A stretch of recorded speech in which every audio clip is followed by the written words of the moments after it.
Hello everyone, আমি মৌমিতা। কেমন আছো তোমরা সবাই? আশা করছি তোমরা খুব ভালো আছো, আর আমিও ভীষণ ভালো আছি। আজকে ছিল রবিবার, তো আমি সকালবেলা ঘুম থেকে উঠে বড়ি দিতে বসে পড়েছি।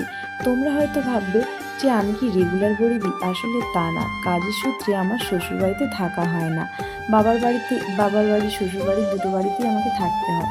তাই যেদিন শ্বশুরবাড়ি যাই তার আগের দিন মা আমাকে ফোন করে জিজ্ঞেস করে তার পরের দিন আমার কোনো সোমবার আমার কোনো কাজ আছে কিনা। যদি বলি যে না, আমার কোনো কাজ নেই, তাহলে মা রাত্রিতে ডাল ভিজিয়ে রাখে বড়ি দেওয়ার জন্য। কারণ কি, মা ওই বড়িগুলো দিতে পারে না, তো সেই কারণেই আমাকেই দিতে হয় ওইগুলো। আগে অন্য কেউ দিয়ে দিত, কিন্তু এখন আমি যেহেতু পারি, তো ওই জন্য আমিই দিয়ে দিই। তো তারপর সকালবেলার যা কাজ ছিল সেগুলো তোমাদের সাথে শেয়ার করতে পারিনি, তার কারণ আমার ভিডিও করে দেওয়ার মতো কেউ ছিল না।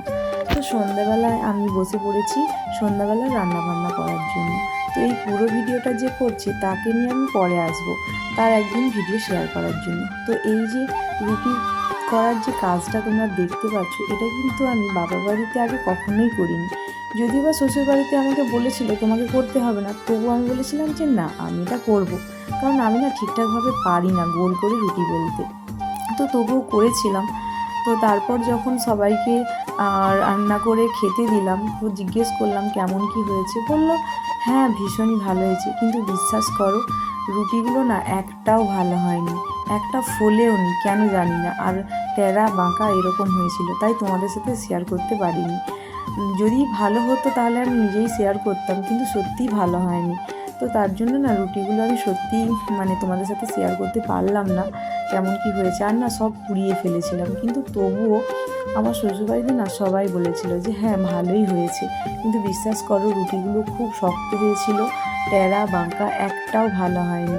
তো রুটির ছবিও আমি তার জন্য তোমাদের সাথে শেয়ার করতে পারলাম না।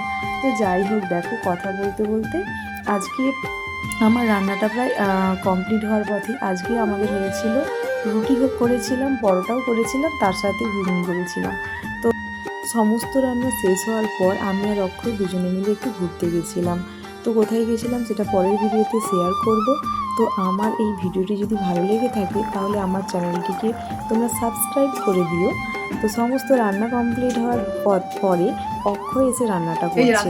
তো আমি ওকে বললাম যে রান্না হওয়াতে মেরে দিন। তো যাই হোক, এইভাবেই আমরা মজা করি, একসাথে থাকি।